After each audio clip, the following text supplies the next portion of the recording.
Peace, love, and light. I'm Damri Alma Bay. This is Eden Rose, and Eden Rose is a way of life. Today is Manifestation Monday. Welcome. Happy Monday. Today's recording it's a little bit of a freestyle. I wasn't sure what topic to discuss today, and so I decided to just hit record and see what happens naturally. Today, for me, my manifestation process has kind of shifted a little bit, and it's moved into this space where there's I have a deeper understanding and understanding of manifestation and how it works and why it works and how I can get that or take the how and the why and use it in order to manifest for myself. And I'm not sure why it shifted, but it definitely shifted. And so I can imagine maybe that's why I wasn't sure what to talk about with you guys, because there are some new concepts, and it's just a slight perspective shift that I've received just from my own experience. And it doesn't change anything, but it completely changes everything. It's odd to say when I think about it, but it's true. And so I guess today, that's exactly what I want to share with you guys, is that shift. Now, I very much have been focusing on manifesting specific things. And in order to manifest specific things, I was focusing on manifesting the state of being within myself that was necessary in order to attract the specific thing into my experience. And so I was doing a lot of visualization and scripting, which is almost like a scriptive visualization. So writing down what I visualize. And that process works wonderfully. That process works quickly, especially when you are manifesting something that you don't have a lot of resistance to.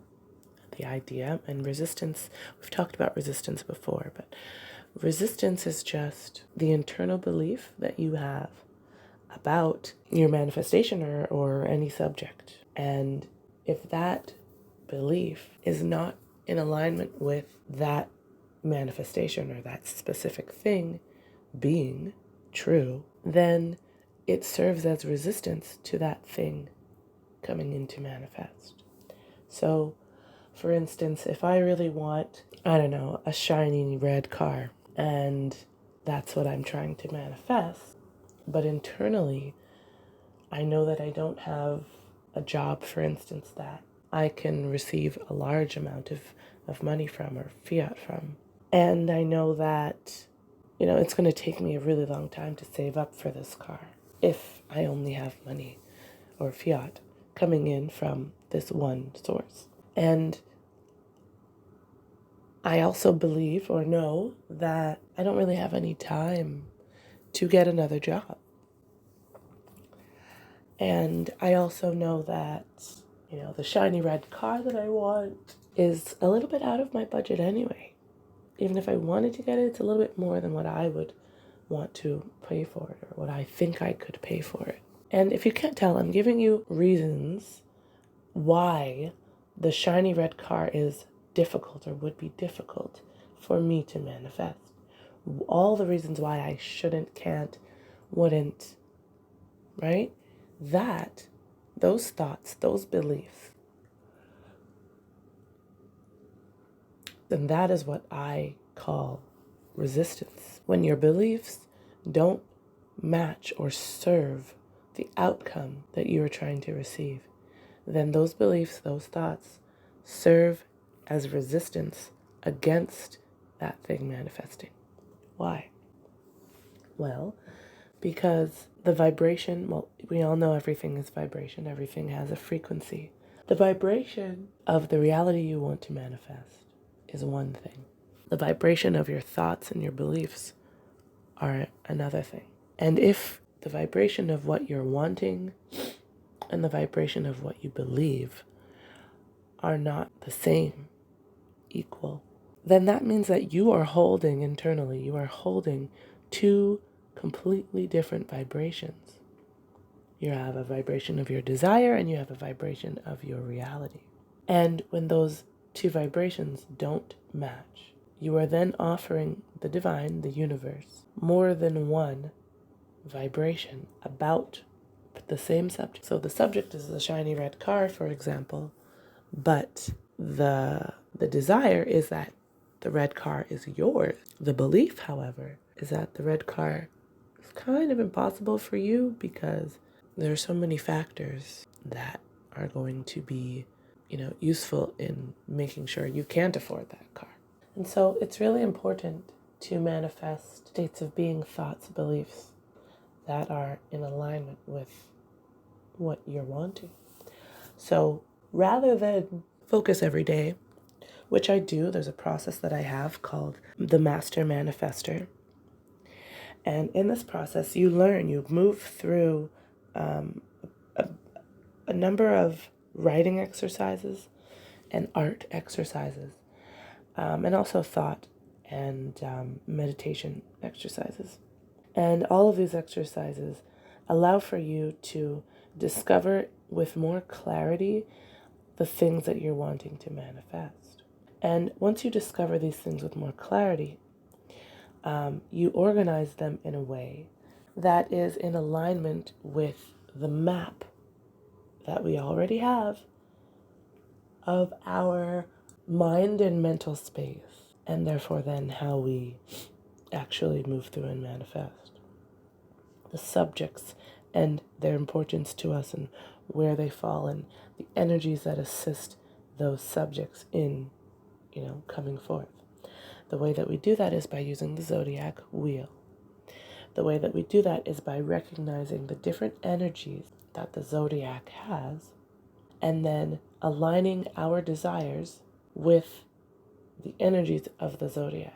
So during the month of April, the end of April and beginning of May. So that is Aries. In the energy of Aries, we have to recall that this is the energy that we use in order to create the ego. It is the first of all of the zodiac. And as being the first, Aries tends to, and of course, I'm not speaking, this is not concrete. It's definitely included, but it's not the only definition and explanation of how Aries works, okay? But just to be quick, Aries is the energy where we learn about ourselves and where we create our ego, okay? Where we recognize and learn what self-power is, what the strength and power of recognizing the self can truly do and create. In Aries, I like to say, I am. Who am I? What am I? What do I stand for? What are the things that are important for me, to me? Why? Those are the types of questions that we ask within the energy of Aries. Then if we move on to Taurus, which is the second house, in Taurus we discuss I have. Taurus is a very grounded, tangible type of energy. After you move out of Aries and you recognize who you are and why you are who you are, then you move into Taurus and you say, okay, well, now that I know who I am, what are the things that I want? How does this outer world manifest to reflect me from my internal space? So Taurus rules over our physical possessions and our ability to manifest physical things in our space. And so during Taurus energy, the program works on fine-tuning what it is that you have right now. We practice gratitude and appreciation for those things that you have. And then Taurus is also about fine-tuning and clarifying the things, the physical things that you would like to have. So in Taurus energy is when we prepare to manifest physical things. Do you want a couch? That's what we're using Taurus energy for. Do you want a scooter? We will use the Taurus energy to help you to manifest that physical, tangible object. We can move into Gemini then. Gemini discusses about communication and how your communication bees, how it behaves, how it interacts with other people. So during Gemini, we focus on manifesting. Now that we know who we are and we know the things that we want, we now get to work on how we best communicate our internal space to the outer world. How do we communicate and assist ourselves in creating and manifesting the things from the first two houses? You know, we have physical things that we want, and we have internal attributes that we may want as well. And so, what are the communications we can use to ourselves and to the outside world that are in alignment with the things we're trying to create? Now, Gemini is an awesome one because it's kind of something that we use all throughout the entire zodiac wheel and all of the different ways and aspects of ourselves that we manifest within. I love the idea that Gemini kind of that communication, because you're always in communication with the divine. So that energy of Gemini, once you get a handle on how best to communicate with the divine for you, then you take that with you throughout the rest of the practice. Because now you understand the language between yourself and the universe, or you're beginning to understand it, and you take it with you so that you can continue to practice and to continue to clarify that communication. So as you can see, each house, each zodiac has a different focus. Goes on to explain the other ones, but we won't get into all of that. And so I have been using this wheel, this clarifier, to manifest some things. And by virtue of my communication with the divine, I've been able to manifest many of those things. Not all, but many. And what I've noticed is I've definitely manifested the things that I didn't hold very much resistance to. And I definitely manifested a lot of the things that I was offering more of my shift in vibration to. So I practiced gratitude. I practiced, changing my language, recognizing my energy throughout the day. And those practices were very, very beneficial in allowing me to manifest some of the things that had to do with, me changing and shifting my internal space. So obviously, naturally, right? You shift and you manifest. But what I found that I wasn't always manifesting was larger things, things that I knew I had to work on as far as my belief in my internal space. And so my focus had to shift a little bit, and that's sort of where we're coming full circle to the subject for today. My focus had to shift to truly recognize that I was in need, and I'm still in need, of emotional healing. It's very, very easy to just manifest and to find, that power within you. But what happens when you manifest and you don't shift your frequency enough, you begin to learn to manifest quickly, and then you also will manifest some things that you don't particularly want, because the universe is going to bring clearly to you, all of the things that are reflective of your internal space. And so I realized that I had to fine tune things a little bit more. There are some big things that I want to manifest, and I want them to be evident in my reality, and I want them to be evident soon. So the first thing I had to do was let go of the idea that I want them to be evident soon, now, right away. Yes, that's the truth. I do will that. That is my will, to have these things manifest for me basically as soon as possible. But, or however I should say, I realized that much of what I was experiencing emotionally was causing me to have a mixed vibration. So I'm moving through all this gratitude and appreciation, but at the same time, I'm frustrated about some other things in my life. And therefore, my frequency internally was not very constant. It was scattered because I was then offering two different frequencies, which we know now is resistance. And so things had to shift a little bit. I took a little bit of a step back away from writing, and I focused a little bit more on my mind space, my mental space. What conversations have been occurring within myself.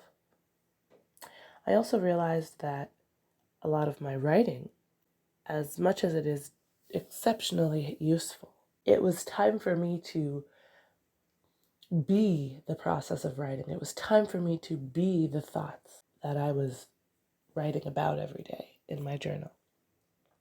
So I stopped writing a little bit and I started just having the conversation that I would have had in my notebook, but just I was having that dialogue in my mind.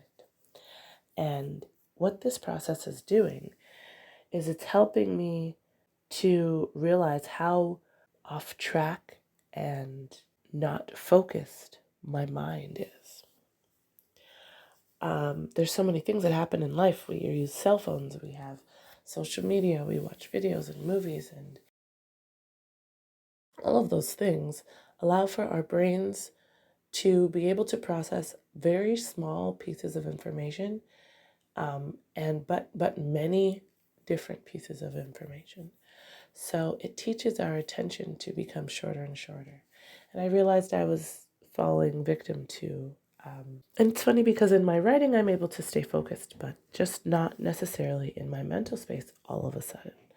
And so I started to sort of shift my focus back into the realm of just mind and to begin to meditate more so that I could practice my internal focus. And so I just wanted to discuss that today and let you all know that there is shift and change and ebb and flow in all of the work we do.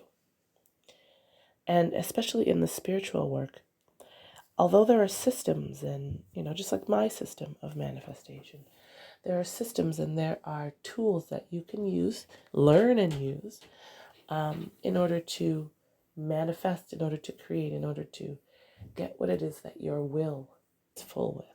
But it's also very important to fuel the spiritual aspect of yourself. And the only fuel that spirituality, that spirit needs is the definition of spirit, which is breath, which is slowing things down, which is relaxing, which is meditating, not with direction and thought, but meditating with lack thereof thought, so that you can focus internally on the well-being that you have. Because this is something that I want you to mull over, to digest internally, is what your internal space is, how your internal space is really working. Can you sit with yourself for 5 minutes, 10 minutes, 15, 20, 30, an hour? Can you sit with yourself and have no thought? Can you sit with yourself and hold no physical or physically induced vibration? Can you find the essence of that neutral frequency? By neutral, I mean it's not dual. There are no opposing frequencies occurring within you.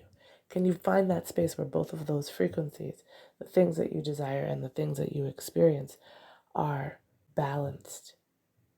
Because your focus is in the present and your focus is on your well-being right now. It's very important to find this space. It's very important to have a regular meditative practice, to learn that the mind doesn't always need to be thinking. It wants to, but it's very important to implement this sort of practice. And maybe in some times of the year you can do it and it's really easy, and other times it's not so easy. That doesn't matter. It will definitely change and shift and transform. But the practice of meditation is something that I've recognized is incredibly important, especially the type of meditation that brings us into the present moment, that separates us from our physical body experience and separates us from our thought experience. It's very, very valuable. So, with that, I will say good luck on your journeys.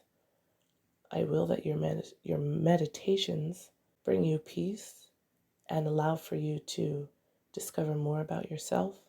I will that you have a beautiful Monday and a beautiful week, and that these messages are received with love and clarity. I love you very much. Peace, love, and light. Islam.